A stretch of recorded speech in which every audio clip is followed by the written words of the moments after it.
Sheila Jackson Lee. Thank you very much, Mr. Chairman. I want to associate myself with the words of my colleague from California. This is an enormously important hearing. It is creating a legislative and congressional record for what I have maintained, and I'm so glad that Bruce Fein mentioned previous holder of this seat who really captured not only the sentiment of the Constitution, but really the hearts and minds of Americans when she reminded them, the Honorable Barbara Jordan, that this is an institution of we the people. And I would like to characterize my questions in the context of preserving the institutions that I think our founding fathers, in their wisdom and intellect, and the scholars that helped write the legislation, when I say that, self-imposed scholars, the Constitution, were very concerned about. And I think, Mr. Fein, your eloquent recounting of the elimination of His Excellency and Your Honor really do point to what America is all about, and that is the protection of the rights of simple people. And I don't say that in any negative terminology. And so I think it is important to note, if I might, Mr. Chairman, I'd like to ask unanimous consent to put into the record draft of H.R. 264, please. What's the title of that? The title is Congressional Lawmaking Authority Protection Act of 2007 and 8 regarding signing statements. So ordered. I thank you. In the discussion of signing statements, I want to make sure that we now have a vehicle to move forward legislation that I've offered regarding signing statements, and I know others have been suggested as well. But I'd like to put it in the context, if I can pose my questions around my premise of protecting the Constitution, that there may be a number of vehicles that we might use. First, I want to say to the chairman, a series of abuse of power hearings, and I know how challenging it is for us to issue subpoenas, but to impress upon the Congress the importance of subpoenaing Karl Rove, as we have done, and to utilize, as we want to do, and to utilize the subpoena power because it is in the context of protecting the American people. And I think there have been crucial fractures, Mr. Presser, that really look to the question of whether the American people have been protected, and whether or not we define it as high crimes and misdemeanor, which frankly I do believe we have a very firm basis of suggesting high crimes and misdemeanor, because the inquiry made, the impeachment inquiry made in this body, the Judiciary Committee, is what it is.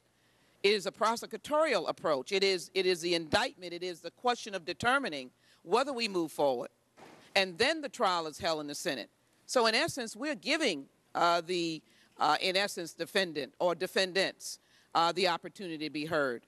Why in the world would we be afraid of allowing the prosecutorial approach to go forward? I think timing is an issue. But if I might, so to clarify that we should not be intimidated by the process or time, that what we're doing is not personalizing this. I have no angst against a personal individual, as we've tried to use the name of President Clinton and Franklin Delano Roosevelt and President Johnson. This is not a personal question. This is a question of protecting the institution, the Constitution. Now let me go back and pay tribute to those who have lost their lives on the front lines of Iraq and Afghanistan, and to pay tribute to the veterans who are here. But in the memory of those who lost their lives in Iraq, this is the question that I want to raise. One of the oath of office says to take care that the laws be faithfully executed, and our colleague, Congressman Kucinich, has included those very, very precise words in one of his articles. And so, if I might, one of the premises of this whole issue of the Iraq War was the representation of the government, the administration, the commander-in-chief, the presentation made before the United Nations. What I believe is ignoring 2002, where we gave the president the right to use force if all other things didn't work. Mr. Fein, can you help me with juxtaposing the representations that were made, the players in the representation, and Article 1, Section 8 about Congress declaring war, but just focus there as to whether or not our duty to, if you will, protect the institution on behalf of the people of the United States, is there some merit there as we might look at those facts? Yes. James Madison said, that a people who mean to govern themselves must arm themselves with the power that knowledge and information gives, and that a popular government without popular information is a farce. And obviously, the Congress of the United States is making its deliberative choice to authorize war or not based upon information in the hands of the executive branch. And as I explained earlier, James Iredell, who was a founding father, subsequent member of the U.S. Supreme Court, made it very clear that it is his judge that it was be an impeachable high crime and misdemeanor to withhold information from Congress that, if they had known about, would have caused them to decide differently on a matter of war and peace. This was unambiguous. He wasn't a Democrat. He wasn't a Republican. He was just a founding father interpreting a document that he had helped fashion.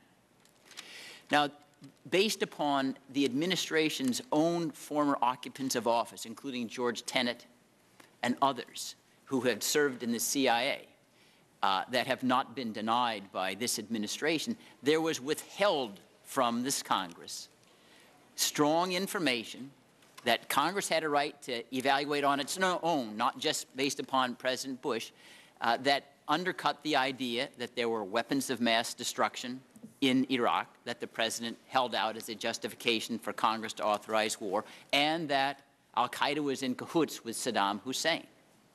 And this is information that comes out from Bush administration officials. Now, it may be true that's been quoted by Congressman King that Madeleine Albright or Albert Gore made statements that Iraq has these kinds of weapons or collusion. But what was their information based on? I have no doubt that President Bush didn't say, come and survey all of our documents. They got the same briefing, I'm sure, that everybody else got. That was the same one-sided, distorted information. And say this characterization isn't out of this is out of Bush administration officials themselves. And it seems quite clear that the declaring war function is corrupted if the President has complete control over the information flow and gives you part of the story, but not all of it.